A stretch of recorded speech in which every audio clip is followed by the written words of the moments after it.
ত্রয়ী চমকালো, ভরকালো, বিস্ফোরিত নয়নে তাকালো শিষ্যর পানে। লোকটা কি সব বলছে? ছি ছি, আরো নিচে মানে কি?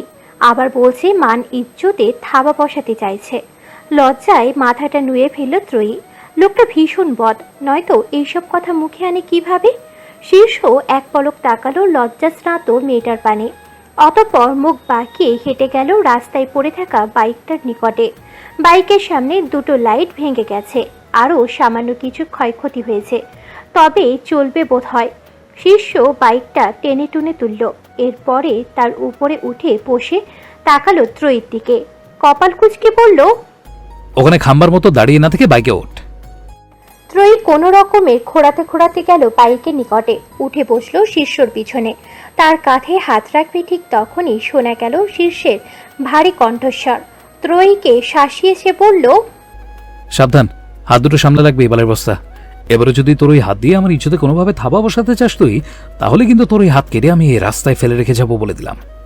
ত্রয়ী ভীত হলো, তার আর সাহস হলো না শীর্ষের কাঁধে হাত রাখার। বলা তো যায় না, আবার যদি ভয় পেয়ে কোনোভাবে জড়িয়ে ধরে শীর্ষকে, তখন তো এই বদলোক তাকে মেরেই ফেলবে। মেয়েটা ঢোক গিলে বাইকের পিছনের দিকটা আঁকড়ে ধরল। শীর্ষ আর দেরি না করে বাইক স্টার্ট করলো। কিছুটা সময় পর শিষ্যদের বাইকটা এসে থামলো একটা হাসপাতালের সামনে। বেশ বড়সড় হাসপাতালটা, সেই সাথে বেশ পরিষ্কার পরিচ্ছন্ন এবং মার্জিত। ত্রয়ী তাকিয়ে দেখল হাসপাতালের সামনে বেশ কিছু মানুষ দেখা যাচ্ছে। তাদের মধ্যে কারোর কারোর মুখে হাসি লেপ্টে রয়েছে, হয়তো তাদের কাছের মানুষ বা আত্মীয় স্বজনরা এই হাসপাতালে আরোগ্য লাভ করেছে, তাই এত খুশি তারা। তাদের পাশে কিছু লোক আবার বিষণ্ণ মুখশ্রীতে দাঁড়িয়ে রয়েছে, কেউ কেউ আবার কাঁদছেও, চোখ ভর্তি তাদের কষ্টের অশ্রু। হয়তো তাদের স্বজনরা এই হাসপাতালেই মৃত্যুর সাথে পাঞ্জা লড়ছে, অথবা মৃত্যুকে বরণ করে নিয়েছে ইতিমধ্যেই, তাই তাদের এত বিষণ্ণতা। বুক চিরে দীর্ঘশ্বাস বেরিয়ে এলো ত্রয়ীর। আচ্ছা, আজ যে দুর্ঘটনাটা ঘটল, সেই দুর্ঘটনায় যদি সে মারা যেত, তাহলে কি কেউ তার জন্য কাঁদতো? একদমই কাঁদতো না। তার জন্য কাঁদার মতো তো এই পৃথিবীতে কেউই নেই। বাবা মা, ভাই বোন, চাচা চাচি কেউ নেই। যাও একজন দাদি ছিলেন, তাও তিনি চলে গেলেন। এই বিশাল দুনিয়ায় ত্রয়ী একা, বড্ড একা। বেশ কিছুটা সময় অতিবাহিত হওয়ার পরেও ত্রয়ীকে বাইক থেকে নামতে না দেখে ভুরু কুচকালো শীর্ষ। বিরক্ত ভরা কণ্ঠে বলল, সারাদিন কি বাইকে বসে থাকার পরিকল্পনা করেছিস? নামছিস না কেন এখনো?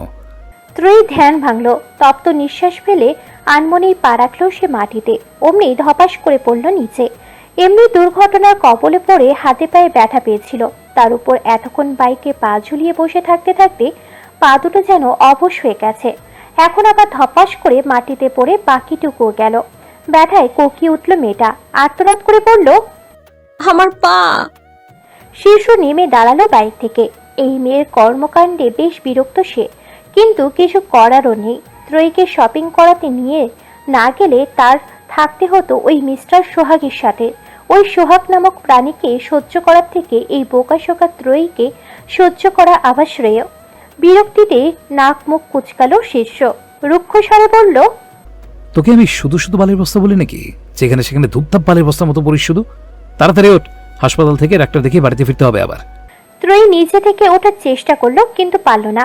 পাটায় একটু বেশি ব্যথা হয়েছে, একটু নাড়া লাগলেই মনে হচ্ছে যেন ব্যথায় কলিজা ছিঁড়ে যাচ্ছে। ত্রয়ীকে উঠতে না দেখে শীর্ষের বিরক্তি বাড়ল আরো। ফের রুক্ষ কণ্ঠে শুধালো, উঠছিস না কেন? ত্রয়ী ফুপিয়ে উঠল, নাক টেনে বলল, উঠতে পারছি না, পায়ে ভীষণ ব্যথা লাগছে। শীর্ষ তাকালো মেয়েটির মুখ পানে, সাথে সাথে থমকে গেল যেন। ত্রয়ীর কোমল দুই গাল বেয়ে অশ্রুধারা দেখা মিলেছে, নাকটাও লাল হয়ে উঠেছে। এই রূপে যেন মেয়েটির মুখশ্রী জুড়ে আলাদা একটি সৌন্দর্য ফুটে উঠেছে।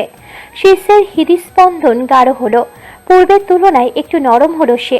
ত্রয়ীর দিকে আরেকটু এগিয়ে গিয়ে বলল, তোকে এখন আমি কোলে তুলে নেব, হাত পা মাথা দেহ সব সাবধানে রাখবি।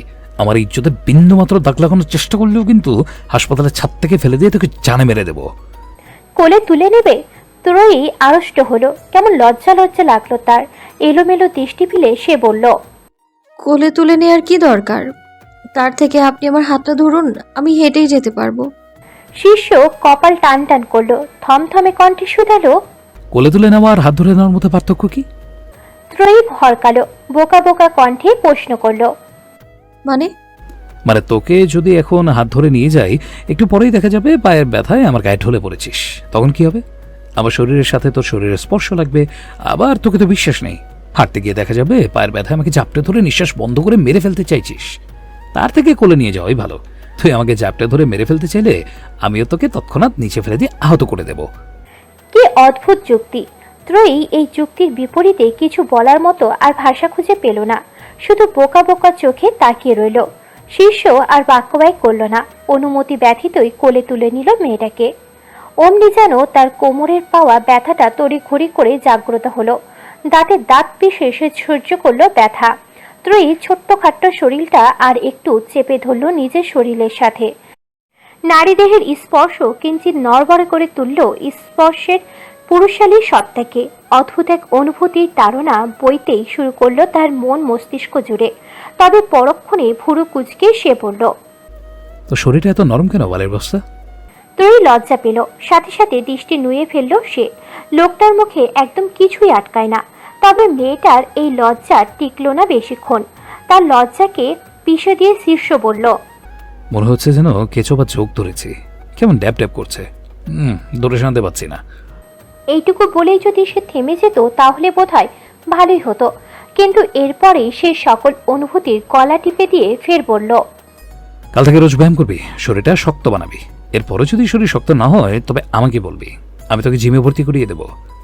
প্রতি উত্তরে চুপ রইল ত্রয়ী। গা ছাড়া ভাবে ঝুলে রইল শিষ্যর কোলে। সে কোনোভাবেই ধরল না লোকটাকে। ওই শিষ্য দুই হাতে যতটুকু ধরে রেখেছে ততটুকুই। শিষ্য ত্রয়ীকে কোলে নিয়ে এলো হাসপাতালের ভিতরে, বসালো ডাক্তারের কেবিনে একটা চেয়ারে। কেবিনটা বেশ সাজানো গোছানো এবং পরিপাটি। কেবিনে থাকা টেবিলের উপরে একটি শক্ত কার্ডবোর্ডের খোদাই করে লেখা মিস্টার রাশিদুল খান নামটি। ত্রয়ী চোখ ঘুরিয়ে ঘুরিয়ে দেখতে লাগলো পুরো কক্ষটা। তার চারিদিকটা দেখার মধ্যেই একজন মধ্যবয়স্ক পুরুষ এসে ঢুকলো কক্ষের ভিতর। শরীরে তার শুভ্র রঙা একখানা অ্যাপ্রন জড়ানো, চোখে চিকন ফ্রেমে চশমা, গলায় আবার একটা প্রেশার মাপার যন্ত্র ঝুলছে। কি যেন নাম এটার? ত্রয়ী মস্তিষ্কে চাপ প্রয়োগ করলো যন্ত্রটার নাম মনে করার জন্য, কিন্তু মনে পড়ল না কিছুতেই। মধ্যবয়স্ক ডাক্তারটি এগিয়ে এসে দাঁড়ালেন এবং শিষ্যের মুখোমুখি। চোখ ছোট ছোট করে শিষ্যকে শোধালেন, আবার কি ঘটিয়েছ? আর এই মেয়েটিকে? শিষ্য নির্লিপ্ত ভঙ্গিতে জবাব দিল, বাইক অ্যাক্সিডেন্ট করেছি, আর মেয়েটি তোমার মামাতো ভাইয়ের মেয়ে। রাশিদুল খান অবাক হয়ে তাকালেন ত্রয়ীর দিকে। চোখ কিঞ্চিত বড় বড় করে প্রশ্ন করলেন, মামাতো ভাইয়ের মেয়ে? তোমার বাবার নাম কি? ত্রয়ী মিনমিনে কণ্ঠে জবাব দিল। আব্দুর রাজ্জাক। রাশিদুল খানের চোখ মুখ চকচক করে উঠল। একটা চেয়ার টেনে তিনি বসলেন ত্রয়ীর মুখোমুখি। উৎফুল্ল হয়ে শুধালেন, তুমি আব্দুল রাজ্জাক ভাইয়ের মেয়ে? যোগাযোগ না থাকায় তোমাদের কারোর সাথে পরিচয় নেই আমাদের। রাজ্জাক ভাইয়ের মৃত্যুর কথা শুনেছি, তবে অনেক পরে। কথাটা বলে দীর্ঘশ্বাস ফেললেন রাশিদুল খান। ফের বললেন, তোমার নাম কি মা? ত্রয়ী। তাই এই অবস্থা হলো কিভাবে? অ্যাক্সিডেন্ট কিভাবে করলে তোমরা? ত্রয়ী কোনো উত্তর দেবে তার আগেই মুখ খুলল শিষ্য। আগ বাড়িয়ে বলল, ও আমার। এইটুকু বলেই থামে সে। ফের থমথমে কণ্ঠে বলল, বাইক উল্টে গিয়েছিল। রাশিদুল খান বিরক্তি নিয়ে তাকালেন শীর্ষের দিকে। গম্ভীর কণ্ঠে বললেন, তুমি কি কখনো ভালো হবে না? এতদিন আসো মারামারি করে, একদিন আসো অ্যাক্সিডেন্ট করে। বাইক বা গাড়ি চালানোর সময় দেখে শুনে সাবধানে চালাবে না? শীর্ষ তীর্যক দৃষ্টিতে তাকালো ত্রয়ীর দিকে। দাঁতে দাঁত পিষে জবাব দিল, আমি দেখে শুনে সাবধানে চালাচ্ছিলাম, কিন্তু ওর হাত দুটো সাবধানে ছিল না। তপ্ত নিঃশ্বাস ফেললেন রাশিদুল খান। ত্রয়ীর দিকে তাকিয়ে তিনি শুধালেন, কোথায় কোথায় ব্যথা পেয়েছো দেখাও আমাকে। হাতে আর পায়ে। পরপর রাশিদুল খান আবার তাকালেন শীর্ষের দিকে। থমথমে কণ্ঠে জিজ্ঞাসা করলেন, তুমি কোথায় ব্যথা পেয়েছো? শীর্ষ কিছু বলতে গিয়েও থেমে গেল। ত্রয়ীর সামনে নিজের ব্যথার কথা স্বীকার করাটা তার আত্মগরিমাই লাগবে। তাছাড়া সে যতটুকু ব্যথা পেয়েছে তা খুব একটা গুরুতর নয়। বাসায় নিজের চিকিৎসা নিজেই করতে পারবে। তারপর যদি প্রয়োজন হয় তখন না হয় এসে দেখিয়ে যাবে রাশিদুল খানকে। শীর্ষ কণ্ঠ স্বাভাবিক রেখেই জবাব দিল, আমি কোনো ব্যথা পাইনি। রেস্টুরেন্টে বসে কিছুক্ষণ কথোপকথনের পর মিস্টার সোহাগের সাথে ডিলটা নিশ্চিত করলেন আব্দুর রহমান খান। এবার তাদের যাবার পালা। আব্দুর রহমান খান উঠে দাঁড়ালেন, নয়নের দিকে তাকিয়ে বললেন, মিস্টার সোহাগকে এগিয়ে দিয়ে আসো তুমি। নয়ন চমকালো, শেষে কিনা এই লোককে তার এগিয়ে দিয়ে আসতে হবে। আমতা আমতা শুরু করলো নয়ন, এলোমেলো দৃষ্টি ফেলে বলল, স্যার আমি। এইটুকু বলতেই তাকে থামিয়ে দিল মিস্টার সোহাগ। হাত নাড়িয়ে বলল, সামনেই আমার গাড়ি রাখা আছে, এইটুকু পথ না হয় আমরা একসাথে যাই। এসো কিউট বয়, আমার সাথে এসো। মিস্টার সোহাগ হাঁটা ধরল। নয়নের কান্না পেল ভীষণ। কার পাল্লায় পড়ল সে? শীর্ষ তো তাও পালিয়ে বেঁচেছে, তার তো পালিয়ে বাঁচার উপায়ও নেই। এখন একে এগিয়েও দিয়ে আসতে হবে। তারপর আবার এর সাথে ডিলও নিশ্চিত হয়ে গেছে। এখন আবার কতদিন এই মিস্টার সোহাগ নামক প্রাণী তাদের সহ্য করতে হয় কে জানে। সময় গড়ালো কিছুটা। সকালের সময় পেরিয়ে প্রায় দুপুর। এখন সূর্যটা ঘুরতে ঘুরতে মাথার উপরে চলে এসেছে, নিজের তেজও বাড়িয়েছে পূর্বের তুলনায়। শীর্ষ এই সময়ে ত্রয়ীকে কোলে নিয়ে বাড়িতে প্রবেশ করলো। ফাহমিদা বেগম ব্যতীত এই সময়ে বাড়িতে কেউ নেই। রিমা কলেজে, পর্ণা স্কুলে, আর আব্দুর রহমান খান ফেরেননি এখনো। ফাহমিদা বেগম রান্নাঘরের কাজ করছিলেন। কলিং বেলের আওয়াজ পেয়ে বেরিয়ে এলেন তিনি। দরজা খুলতেই চোখ পড়ল শীর্ষকে। ত্রয়ীকে কোলে নিয়ে দাঁড়িয়ে আছে সে। ফাহমিদা বেগম অবাক হলেন, অবাক স্বরে শুধালেন, একই ওকে কোলে নিয়ে এসিস কেন? কি হয়েছে ওর? শীর্ষ ভিতরে ঢুকতে ঢুকতে জবাব দিল, এখনো কুচি খুকি তো ফিডার খায়, ঠিকভাবে হাঁটতেও শিখেনি, রাস্তার মধ্যে উল্টে পড়ে হাত পায়ে ব্যথা পেয়েছে। ত্রয়ী অবাক হলো, সে আবার কখন রাস্তার মধ্যে উল্টে পড়ল। তারা তো বাইক অ্যাক্সিডেন্ট করেছিল। লোকটা বানিয়ে বানিয়ে কি মিথ্যা কথাই বলছে তার নামে। ত্রয়ী ওষ্ঠ ফাঁক করলো, বলতে চাইল সত্যিটা, কিন্তু কণ্ঠ কোনো প্রকার ধ্বনি তোলার পূর্বেই তার দিকে চোখ গরম করে তাকালো শীর্ষ। ফিসফিসিয়ে বলল, বাইক অ্যাক্সিডেন্টের কথা কোনোভাবে যদি তোর মুখ থেকে বের হয়, তবে তোর সেই মুখ আমি ভেঙে বঙ্গোপসাগরে ফেলে দেব। ত্রয়ী ঢোক গিলল, কণ্ঠে ধ্বনি তুলে আর বলল না সে সত্যিটা। শীর্ষ আস্তে ধীরে মেয়েটাকে শুয়ে দিল তার কক্ষের বিছানায়। অতঃপর কোনো প্রকার বাক্য বিনিময় ব্যথিত বেরিয়ে গেল বাহিরে। ফাহমিদা বেগমও এলেন তাদের পিছু পিছু, বসলেন ত্রয়ীর পাশে। মেয়েটার মাথায় হাত বুলিয়ে শুধালেন, কোথায় কোথায় ব্যথা পেয়েছিস মা? বহুদিন পর কারো কণ্ঠে আহ্লাদী বাক্য শ্রবণে আবেগী হয়ে পড়ল ত্রয়ী। আখিদায় ভরে উঠল তার সুখী অশ্রুতে। চারদিকটা নীরব আধারে ঢাকা। দিনের আলোয় কোলাহলপূর্ণ শহরটা এই মুহূর্তে নীরবতায় ছেয়ে গেছে। জনমানবের সারা শব্দ পাওয়া যাচ্ছে না কোনো।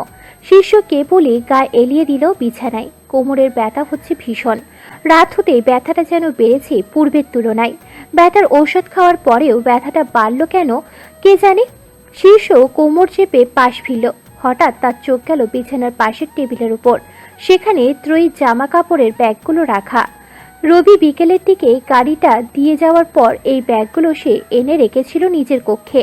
তারপর আর ত্রয়ীকে দিয়ে আসা হয়নি। তাছাড়া ত্রয়ীর ওষুধগুলোও তো তার কাছে রয়ে গেছে, সেগুলোও দিয়ে আসতে খেয়াল ছিল না। শীর্ষ একবার ভাবলো কাল সকালে দিয়ে আসবে, কিন্তু পরক্ষণেই তার মনে পড়ল সে ঔষধগুলো দেয়নি। তার মানে ত্রয়ীর রাতের ঔষধ খাওয়া হয়নি। শীর্ষ উঠবে না করেও বিছানা ছেড়ে উঠে দাঁড়ালো।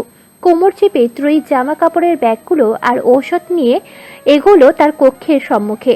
হাত উছিয়ে টোকা দিল দরজায়। গলাটা হালকা উছিয়ে ডাকলো, দরজা খোল বালে বস্তা, তোর জামা কাপড় আর ওষুধ নিয়ে যায়। ভিতর থেকে কোনো সারা শব্দ এলো না, কেউ দরজাটাও খুলল না। ভুরু কুচকালো শীর্ষ, ফের দরজায় টোকা দিয়ে ডাকলো, বালের বস্তা, এই বালের বস্তা, শুনছিস? দরজা খোল তাড়াতাড়ি। এবারও দরজাটা খুলল না কেউ। শীর্ষ আর ধৈর্য ধরতে পারল না, এমনি ধৈর্য শক্তি তার কম। তীব্র বিরক্ত নিয়ে একটু জোরেই দরজাটা ধাক্কা দিল সে। অমনি দরজাটা খুলে গেল। অবাক হলো সে, দরজা খোলা কেন? এই মেয়ে দরজা খুলে রেখে ঘুমায়? তবে খুব বেশি মাথা ঘামালো না সে বিষয়টা নিয়ে। এই মেয়ে যা খুশি করুক, তাতে তার কি?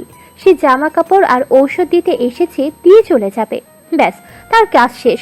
শীর্ষ আর কারোর অনুমতির তোয়াক্কা করলো না, দরজা ঠেলে ঢুকলো ভিতরে। ত্রয়ী বিছানার পাশের টেবিলের উপর ঔষধ আর জামা কাপড়ের ব্যাগগুলো রেখে পাশ ফিরতেই দেখা পেল মেয়েটার। বিছানার এক কোণে গুটিসুটি মেরে শুয়ে আছে। শীর্ষ ভালোভাবে খেয়াল করলো মেয়েটা কাঁপছে, কপালে ভাঁজ পড়ল তার। মেয়েটার কি জ্বর এসেছে? কাঁপছে কেন এভাবে? ব্যথায় জ্বরও আসতে পারে। শীর্ষ এগিয়ে গিয়ে বসলো ত্রয়ীর পাশে, কপালে হাত দিতে গিয়েও ফিরিয়ে আনলো। কেমন ইতস্তত লাগছে তার। এমনি সে যতই মারাপিটে জেদি কিংবা বাজ স্বভাবের হোক না কেন, মেয়েদের বিষয়ে একদম আনাড়ি। নিজের অতি আত্মগরিমা ধরে রাখতে সেইভাবে কখনো মেয়েদের পাত্তা দেওয়া হয়নি। কেউ নিজে এসে প্রেমের প্রস্তাব দিলে মনে হয়েছে এই মেয়ে ভালো না। ভালো মেয়েরা কখনো নিজে যেচে এসে ছেলেদের প্রেমের প্রস্তাব দিতে পারে না। আর নিজ থেকে যে কাউকে প্রেমের প্রস্তাব দিবে তাও মনে হয়েছে সে কেন কাউকে প্রেম নিবেদন করবে। তার স্বভাবের সাথে এই ধরনের কর্ম যায় না। কিন্তু এখন বিষয়টা সম্পূর্ণ ব্যতিক্রম। ত্রয়ী অসুস্থ। এমন সময় নিজেদের আত্মগরিমার তুলনায় মানবিকতাকে অধিক প্রাধান্য দেওয়া উচিত। তাছাড়া মেয়েটা অসুস্থতার পিছনে অনেকাংশ সেই তো দায়ী। সেই তো নিজেকে ধরে রাখতে না পেরে বাইক অ্যাক্সিডেন্ট করেছিল। শীর্ষ নিজের ইতস্ততা বোধকে পাশে ঠেলে এক হাত ছুঁয়ে ফেল ত্রয়ীর ললাটে। সত্যি মেয়েটা জ্বর এসেছে। মনে হচ্ছে যেন জ্বরে গা পুড়ে যাচ্ছে। তপ্ত নিঃশ্বাস ফেলে শীর্ষ। টেবিল থেকে কিছু ঔষধ নিয়ে এসে ফের বসলো মেয়েটার পাশে। মৃদু স্বরে ডাকলো, বালের বস্তা ওঠ, ওষুধগুলো খেয়ে নে তাড়াতাড়ি। ত্রয়ী উঠল না, সাড়াও দিল না কোনো। শীর্ষ ফির তাকে ডাকলো, হেই মেয়ে ওঠ, ওষুধগুলো খেয়ে নে তাড়াতাড়ি, নয়তো জ্বর ছাড়বে না। ত্রয়ী এবার নড়ে চড়ে উঠল। নিভু নিভু দৃষ্টিতে চোখ মেলে তাকালো। শীর্ষকে দেখেই শোয়া থেকে উঠে বসার চেষ্টা করলো সে। জ্বরের দাপটে শরীরটা দুর্বল হয়ে পড়ল, উঠতে পারল না। তাছাড়া হাতে পায়েও ব্যথা ভীষণ। মেয়েটা শীর্ষের টি শার্টের সহায়তা নিয়ে উঠে বসার চেষ্টা করলো। একটু শক্ত করে ধরার তাগিদে টি শার্টের সাথে সাথে ত্রয়ী ধরল তার কোমরেও কিছু অংশ। চমকালো শীর্ষ, সাথে সাথে মৃদুস্বরে চেঁচিয়ে উঠে বলল, হাত ছড়া বালের বস্তা, তুই যখন তখন আমাকে এইভাবে ছুঁয়ে দিবি না তো। তুই ছুঁয়ে দিলেই আমার কিডনিতে ঝামেলা করে, ইউরিন উৎপাদ বেড়ে যায়। এমন করতে করতে যদি আমার কিডনি অ্যাটাক হয়ে যায় তখন কি হবে? তাড়াতাড়ি হাত ছড়া, অসভ্য মেয়ে। কথাগুলো নিজে বলে নিজেই আহামক পেনে গেল শীর্ষ। এইসব সে কি বলছে? ইউরিন উৎপাদন বেড়ে যায়? ছি ছি, কি লজ্জার কথা। সব এই মেয়ের দোষ। এই মেয়েটার সামনে এলেই তার সব কেবল গুলিয়ে যায়। কি বলতে কি বলে ফেলে নিজেও ঠিক বুঝে উঠতে পারে না। 2 দিন এই বাড়িতে আসতে না আসতেই এই মেয়ে তার সবকিছু গুলিয়ে দিচ্ছে। কিছুদিন পর আর কি কি করবে কে জানে। শীর্ষ ঢোক গিলল। ত্রয়ী হাতটা নিয়ে তাড়াহুড়ো করে ওষুধগুলো দিয়ে বলল, ওষুধগুলো খেয়ে নিস। এইটুকু বলে শীর্ষ যত্রতত্র পায়ে বেরিয়ে গেল কক্ষ থেকে। ত্রয়ী হাতের ঔষধ নিয়ে বোকা বোকা চোখে চেয়ে রইল লোকটার গমন পথে। লোকটা কি সব বলে গেল? তার ছোট্ট মাথায় ধরছে না কিছুই। মানুষের আবার কিডনিও অ্যাটাক হয়? কই, এমন কিডনি অ্যাটাকের কথা তো আগে কখনো শোনেনি সে। রৌদ্র জল, সুন্দর দিন। শহরের বুকটা কোলাহলে পরিপূর্ণ হয়ে উঠতে শুরু করেছে ধীরে ধীরে। খানবাড়ির সবাই সকলের নাস্তার উদ্দেশ্যে বসেছে টেবিলে। এরই মধ্যে কেটে গেছে বেশ কয়েকটা দিন। ত্রয়ী এখন বেশ সুস্থ, হাতে পায়ে ব্যথা নেই বললেই চলে। শীর্ষের কোমরের ব্যথাও কমে গেছে। আব্দুর রহমান খান খেতে খেতে রিমাকে বললেন, তোমার সাথে আজ রহিমাকেও কলেজে নিয়ে তোমার এক ক্লাসের নিচে হলো ওর বিভাগ। কোন ভবন ওদের ক্লাস ওই সবই তো তোমার জানা। ওকে একটু দেখিয়ে দিও। মেয়েটাকে ভর্তি করে রেখে এলাম সেই কবে, ও তো অসুস্থর কারণে ক্লাসে যেতে পারলো না। আমি পারবো না, আমার অন্য কাজ আছে আজ। কি কাজ? আমার বান্ধবী তিশার বাড়িতে যাব একটু। ওই বাড়ি থেকে জরুরি কিছু নোট আনতে হবে। আব্দুর রহমান খান কিছু বলতে গিয়েও থেমে গেলেন। তার বড় মেয়েটা যে ত্রয়ীকে পছন্দ করেন না তা তিনি বেশ ভালোই বুঝতে পারছেন। রিমার সাথে আর কথা না বাড়িয়ে ঘাড় ঘুরিয়ে তাকালেন শিষ্যর পানে। থমথমে কণ্ঠে বললেন, তুমি নিয়ে যেতে পারবে ওকে? না।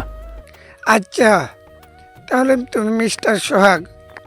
এইটুকু বলে আব্দুর রহমান খানকে থামিয়ে দিল শিষ্য। তাড়াহুড়ো করে বলল, আমি নিয়ে যাব। শুধু কলেজে কেন, এই বালের বস্তাকে আমি আকাশ থেকে পাতাল যেথায় তুমি নিয়ে যেতে বলবে সেটাই নিয়ে যাব। আব্দুর রহমান খান ঠোঁট টিপে হাসলেন। একটু কেশে গলা পরিষ্কার করে বললেন, তাহলে ওই কোথায় রইলো?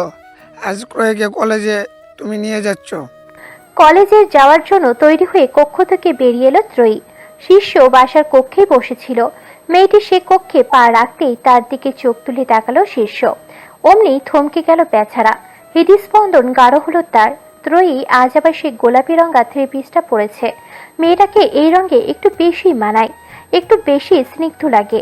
তবে মেয়েটার দিকে তাকিয়ে থাকতে থাকতে হঠাৎ ভুরু যুগল কুঁচকে এলো শিষ্যর।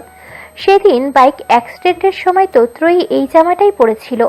তারা মাটিতে পড়ে এত ব্যথা পেল, শিষ্যের বিভিন্ন স্থানে কেটে গেল, অথচ এই জামাটা অক্ষত রইল কিভাবে? এটাও ছিঁড়ে যেতে পারত। তাহলে আজ না এই মেয়েটা এই জামাটা শরীরে জড়াতে পারত, আর না তার হৃৎপিণ্ডটা এইভাবে লাফাতে পারত। শিষ্য মুখ বাঁকালো, বিড়বিড়িয়ে পড়ল, লুচু হৃৎপিণ্ড। পরপর শিষ্য গিয়ে দাঁড়ালো ত্রয়ীর মুখোমুখি, থমথমে কণ্ঠে বলল, এটা কি থ্রি পিস পরেছিস? যা পাল্টায় এক্ষুনি।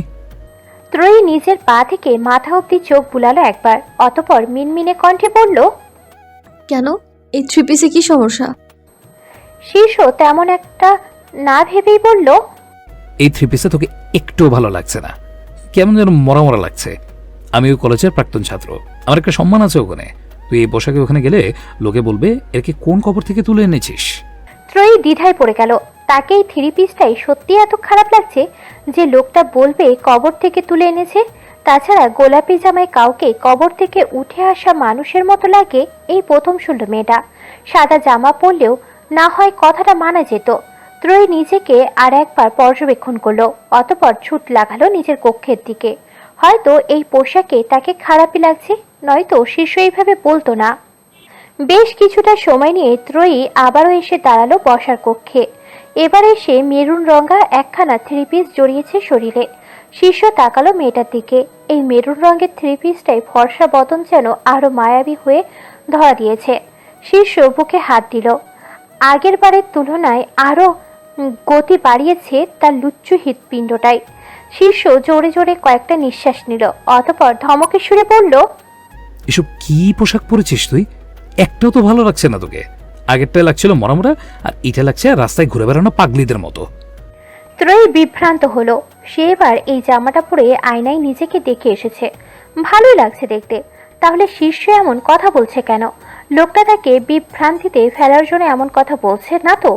হতেও পারে সকালে খাবার টেবিলে আব্দুর রহমান খান যখন তাকে কলেজে নিয়ে যাওয়ার জন্য বলেছিলেন, তখন এক বাক্যে শীর্ষ জবাব দিয়েছিল পারবে না। পরে আবার কি ভেবে যেন রাজি হয়ে গেল। এখন আবার হয়তো নিয়ে যেতে চাইছে না, তাই এমন বলছে। জামা পরিবর্তন করাতে করাতেই কলেজের সময়টা কাটিয়ে দিতে চাইছে। ত্রয়ী নিজের দিকে একবার ভালোভাবে চোখ বুলালো, অতপর মিনমিনে কণ্ঠে বলল, এখন আমার জামা পাল্টাতে গেলে তো কলেজের দেরি হয়ে যাবে। আজ প্রথম দিনই যদি দেরি করি।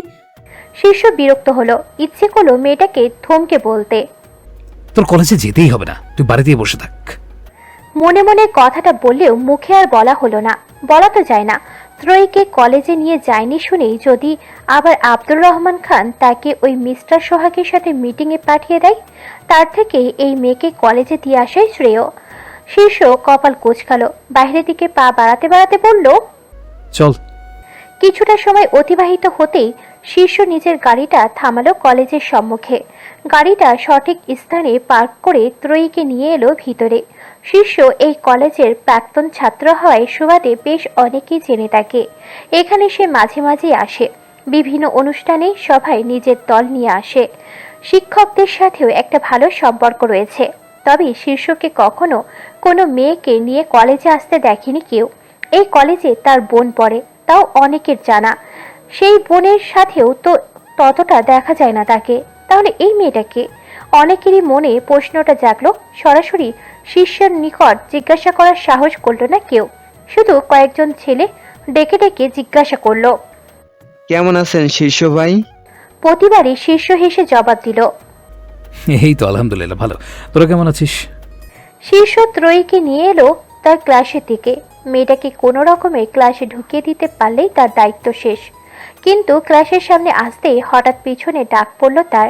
পুরুষালী কণ্ঠ ভেসে এলো, শীর্ষ। শীর্ষ থমকে গেল। পিছন ফিরে তাকাতেই দেখা পেল একজন সুদর্শন যুবকের। শ্যাম বর্ণা শরীরে তার শার্ট বেঁধে রয়েছে কারো নীলরঙা একটা শার্ট। শীর্ষের ওষ্ঠে হাসি ফুটে উঠল। যুবকটির পানে এগিয়ে গিয়ে বলল, আরে শাহেদ, তুই এখানে? শায়েদ এবং শীর্ষ একসাথেই পড়েছে কলেজে। দুজনের মধ্যে খুব বেশি বন্ধুত্বপূর্ণ সম্পর্ক না থাকলেও চেনা জানা ছিল। শাহেদ আলতো হাসলো, শীর্ষকে নিজের সাথে জড়িয়ে ধরে বলল, হ্যাঁ, চাকরি নিয়েছি এই কলেজে। তুই না একটা কোম্পানিতে ঢুকেছিলি, এখানে এলি কবে? শাহেদ ছেড়ে দিল শীর্ষকে, সোজা হয়ে দাঁড়িয়ে বলল, এই তো কিছুদিন আগে এই অতিথি শিক্ষক হিসেবে ঢুকেছি। কথাটা বলতে বলতে শাহাদের চোখ পড়ল ত্রয়ীর দিকে। বুড়ুকুচকে সে শুধালো, এই মেয়েটি কি? বোন শব্দটা বলতে গিয়েও থেমে গেল শীর্ষ। কেমন ওই শব্দটা বলতে ইচ্ছে হলো না তার, কণ্ঠনালী থেকে বেরোলো না। থমথমে কণ্ঠে সে বলল, আমার বাবার মামাতো ভাইয়ের মেয়েও। শাহেদ এক পলক তাকালো ত্রয়ীর দিকে, ওষ্ঠ প্রসারিত করে বলল, তাহলে তো সম্পর্কেও তোর বোন হয়। তুই একদম চিন্তা করিস না, আজ থেকে ওর সব দায়িত্ব আমার। শীর্ষর হৃদয়ে কেমন হিংসাত্মক মনোভাব জন্মালো, যেন জ্বলে উঠল বুকের ভিতরটা। সে জানে না এমন কেন হলো, শুধু জানে বুকের ভিতরে ধীরে ধীরে সূক্ষ্ম ব্যথার উদয় ঘটছে। শীর্ষ কিঞ্চিত সময় নিয়ে তাকিয়ে রইল শাহাদের দিকে, অতঃপর খপ করে ধরল ত্রয়ীর এক হাত, টেনে পা বাড়ালো উল্টো দিকে, যেতে যেতে বলল, বাড়ি চল বালি বস্তা, এই কলেজে তোকে আমি পড়াবো না। পরপর চোখ মুখ কুচকালো শিষ্য, বিরক্ত নিয়ে বলল, কলেজটাকে ভালোই ছিল, এখন সব লুচো সাড়ায় ভরে গেছে। ত্রয়ী অবাক হলো, এই কলেজে তাকে পড়াবে না তাহলে কোথায় পড়াবে? মাত্র কয়েকটা দিন আগে গ্রামের কলেজ থেকে এখানে আনা হয়েছে তাকে, এখন আবার অন্য কলেজে। তাছাড়া এখানে তো এমন কিছু ঘটেনি যে তাকে হুট করে কলেজ পরিবর্তন করতে হবে। মেয়েটা কিছু বলতে গিয়েও থেমে গেল। শিষ্যর সামনে মুখ খুলে কিছু বলার সাহস হচ্ছে না তার। এমনিই লোকটা যা খিটখিটে মেজাজের, কিছু বললে ছ্যাট করে ওঠে। শিষ্য ত্রয়ীকে নিয়ে এসে দাঁড়ালো গাড়ির সামনে, আদেশের সুরে বলল, গাড়িতে ওঠ। ত্রয়ী গাড়িতে উঠল না। জোরে একটা নিঃশ্বাস নিয়ে নিজের ভিতরে সাহস সঞ্চয় করলো কিছুটা, অতঃপর মিনমিনে স্বরে শুধালো, এই কলেজে আমাকে পড়াবেন না কেন? কলেজটা তো সুন্দর ছিল। শুধু কলেজ সুন্দর থাকলেই হয় না, কলেজের মানুষগুলো সুন্দর থাকতে হয়। তাহলে রিমা আপুকে কেন এই কলেজে ভর্তি করেছেন? এখানকার মানুষ সুন্দর না হলে নিশ্চয়ই তাকে এই কলেজে ভর্তি করতেন না। শীর্ষ ভুরু কুচকালো, গম্ভীর কণ্ঠে শুধালো, তুই কি আমার মুখে মুখে তর্ক করছিস বালের বস্তা? ত্রয়ী ভীত হলো। যতটুকু সাহস তার ভিতরে সঞ্চয় করেছিল তা মুহূর্তেই উবে গেল শীর্ষের গম্ভীর কণ্ঠ শ্রবণে। ঢোক গিলল মেয়েটা, আমতা আমতা করে বলল, না মানে না মানে কি? তোর সাহস হলো কি করে আমার মুখের উপরে কথা বলার? তোকে তো আমি। বাকিটুকু বলার আর সুযোগ হলো না শীর্ষের। তার আগেই তার প্যান্টের পকেটে থাকা মোবাইলটা বেজে উঠল প্রবল ঝঙ্কার তুলে। থেমে গেল সে, ত্রয়ীর দিকে অগ্নিদৃষ্টি নিক্ষেপ করে বলল, কল আশায় আজ বেঁচে গেলি তুই। শীর্ষ পকেটে থেকে মোবাইলটা বের করলো, স্ক্রিনের দিকে দৃষ্টি রাখলো রবি নামটা। সময় ব্যয় না করে কলটা রিসিভ করলো সে। মোবাইলটা কানের কাছে ধরে বলল, হ্যাঁ রবি বল। ওপাশ থেকে রবি তড়িঘড়ি করে বলল, তাড়াতাড়ি ক্লাবে আয় শীর্ষ। সাকিব ওর মামা কায়ুসারকে নিয়ে এসে এখানে ঝামেলা করছে। শীর্ষের কপালে ভাঁজ পড়ল, থমথমে কণ্ঠে বলল, আসছি আমি। কলটা কেটে শীর্ষ তাকালো ত্রয়ীর দিকে। মেয়েটাকে এখন তার সাথে ক্লাবে নিয়ে যাওয়া যাবে না। ওদিকের পরিস্থিতি কেমন এখনো সে জানে না। সেখানে একটা মেয়েকে নিয়ে পরে যদি ঝামেলায় পড়তে হয়। তাছাড়া সেদিন তো মেয়েটাকে সাথে করে নিয়ে গিয়েছিল, আর মেয়েটা তাকে দিশাহারা করে তুলতে গাড়ি থেকে নেমে একা একা হাওয়াই মিঠাই কিনতে গিয়েছিল। সেক্ষেত্রে একে ক্লাবে নিয়ে যাওয়ার থেকে বাড়ি পাঠিয়ে দেওয়াই ভালো। শীর্ষ কণ্ঠে থমথমে ভাব অব্যাহত রেখেই শুধালো, একা একা বাড়িতে যেতে পারবি তুই? ত্রয়ী কিঞ্চিত সময় নিয়ে ভাবলো, অতঃপর বলল, পারবো। ত্রয়ী পারবো বলেও শীর্ষ ঝুঁকি নিতে চাইল না। এমনি মেয়েটা এখানে নতুন, পথঘাট কিছুই চেনে না, তার উপর আবার বোকাশোকা ভীত। শীর্ষ একজন রিস্কাওয়ালাকে ডেকে ভালোভাবে বুঝিয়ে দিল তাদের ঠিকানা, অতঃপর তার ভাড়া মিটিয়ে ত্রয়ীকে উঠিয়ে দিল রিস্কায়। রিস্কা চালক রিস্কা চালানো শুরু করলে সেও গিয়ে বসলো নিজের গাড়িতে। গাড়িতে স্টার্ট দিয়ে ছুটল গন্তব্যের উদ্দেশ্যে। ত্রয়ী এতক্ষণ সেই সময়ের অপেক্ষায় ছিল। এমনি সে ভীতু হলেও আজ সাহস করলো। শীর্ষের গাড়িটা তাদের রিস্কাকে ছাড়িয়ে যেতে দেখেই স্বস্তির নিঃশ্বাস ফেলল সে। রিস্কাওয়ালাকে বলল, ভাইয়া রিক্সা ঘুরান, আবার আমায় কলেজের সামনে নামিয়ে দিয়ে আসুন। কেন আপা, ওই ভাই তো বইলা গেল একেবারে আপনার বাড়ির সামনে নামাইয়া দিয়ে আসতে। ত্রয়ী আমতা আমতা করে বলল, আসলে আমি কলেজে একটা বই ফেলে এসেছি, ওটা আনতে হবে। আমাকে দয়া করে কলেজের সামনে দিয়ে আসুন না ভাইয়া। আচ্ছা আপা। রিস্কাওয়ালা রিস্কা ঘোরালো। স্বল্প সময়ের মধ্যেই ত্রয়ীকে নামিয়ে দিল কলেজের সামনে। শিষ্যের হঠাৎ ত্রয়ীকে নিয়ে চলে যাওয়ায় কিছুটা অবাক হলো শাহেদ, তবে সে বিষয়টা নিয়ে মাথা ঘামালো না তেমন। পিছু ঘুরে পা বাড়ালো লাইব্রেরির উদ্দেশ্যে। পথিমধ্যে দেখা হলো রিমার সাথে। মেয়েটা তাকে দেখেই এগিয়ে এলো, নম্র কণ্ঠে বলল, কেমন আছেন স্যার? শাহেদ মৃদু হেসে জবাব দিল, আলহামদুলিল্লাহ ভালো, তুমি কেমন আছো? জি আলহামদুলিল্লাহ ভালো। তোমার ভাইকে দেখলাম তোমার বোনকে নিয়ে কলেজে এসেছিল। রিমা অবাক হলো। তার বোন মানে পর্ণাকে নিয়ে শিষ্য কলেজে এসেছিল, কিন্তু পর্ণার তো এখন স্কুলে থাকার কথা। রিমা ভুরুকুচকে শুধালো, কোন বোন? ওই তোমার মামাতো ভাইয়ের মেয়ে না কি যেন একটা বললো। রিমার মেজাজ গরম হলো। সকালে অবশ্য খাবার টেবিলে সে শুনেছিল আব্দুর রহমান খান শিষ্যকে ওই মেয়েটাকে নিয়ে কলেজে আসতে বলেছে। তবে সে ভেবেছিল শিষ্য আসবে না, তারপর এলো না হয়, কিন্তু সবার সাথে পরিচয় করে দিতে হবে কেন? আর পরিচয় দিলেও বা তাদের বোন বলে পরিচয় দিতে হবে কেন? আশ্চর্য। সকালের সময় গড়িয়ে প্রায় দুপুরের পথে। অম্বরের অবস্থান নেওয়া সূর্যটা তার তেজ বাড়িয়ে দিয়েছে পূর্বের তুলনায়। শিষ্য মাত্রই ক্লাবের সামনে এসে নামলো। বাহিরে থেকে চেঁচামেচির আওয়াজ শোনা যাচ্ছে। এরা কি তাকে রেখে মারামারি শুরু করে দিয়েছে নাকি? বুড়ো কুচকালো শিষ্য, লম্বা লম্বা পা ফেলে এলো ভিতরে। সে যা ভেবেছিল তাই, এরা তাকে রেখে মারামারি শুরু করে দিয়েছে।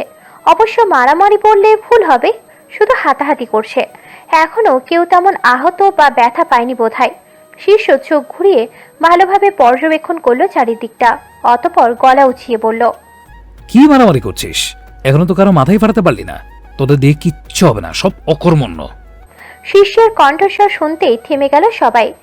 সাকিবের চোখ মুখ যেন চিকচিক করে উঠল। সে তার মামা কাইসারকে তড়িঘড়ি করে বলল, মামা, এইটাই শীর্ষ রিউজওয়ান, এই আমাকে ক্লাব থেকে বের করে দিয়েছিল। কাইসারের চোখ মুখ শক্ত হয়ে উঠল। শিষ্যর দিকে তেড়ে এসে বলল, তোর সাহস হলো কি করে ওকে ক্লাব থেকে বের করার? তুই জানিস আমি কে? শীর্ষ ওষ্ঠ পাকালো, তাচ্ছিল্য করে বলল, কেন, তুই ভুলে গেছিস যে তুই কে? মনে করে দিতে হবে আমাকে? তবে মনে করিয়ে দিচ্ছি, তুই একটা ডিশের লাইন। শিষ্যর কথা শেষ হতে না হতেই হঠাৎ তার গালে একটা ঘুষি বসালো কাইসার। আকস্মিক আক্রমণে শিষ্য সরে যেতেও সময় হয়নি। ফলস্বরূপ তার ঠোঁটের কোণার দিকটা কেটে গেল। লাল রক্তের দেখা মিললেও সেখানে। শিষ্য ফুঁসে উঠল, হাত বাড়িয়ে কাইসারের কলার চেপে ধরে বলল, হারামের বাচ্চা, তোর এত বড় সাহস আমার গায়ে হাত তুলিস? পরপর শিষ্য একটা ঘুষি বসালো কাইসারের পেট বরাবর। ছিটকে মেঝেতে পড়ল সে। দুই দলের মধ্যে আবার মারামারি লেগে গেল। তবে কিছুটা সময় অতিক্রান্ত হতে না হতেই বাহির থেকে একটা ছেলে দৌড়ে এলো ক্লাবের ভিতর। হন্তদন্ত হয়ে বলল, শীর্ষ ভাই, পুলিশ এসেছে। পুলিশের কথা শুনে মারামারি থামিয়ে দিল সবাই। শিষ্য বিরক্ত হলো। এখনো কাইসার নামক বদমাসটার মাথায় ফাটাতে পারল না সে। এর মধ্যেই পুলিশ এসে হাজির। নিশ্চয়ই আশেপাশের লোকজন মারামারির বিষয়টা টের পেতেই এদেরকে খবর দিয়েছে। তবে এখন পুলিশের হাতে ধরা পড়া চলবে না কিছুতেই। পুলিশের খাতায় একবার নাম উঠে গেলে আবার ঝামেলা। শিষ্য নিজের ডান হাতটা উঁচালো, মধ্যমা আঙ্গুলের মস্তক তারা ঠোঁটের কিনারায় রক্ত মুছে আঙ্গুলটা উঁচিয়ে ধরল কাইসারের সামনে। তাকে মধ্যমা আঙ্গুলটা দেখাতে দেখাতে বলল, আবার আসিস, চাঁদের দেশে ঘুরিয়ে আনবো ডিশের লাইন কোথাকার।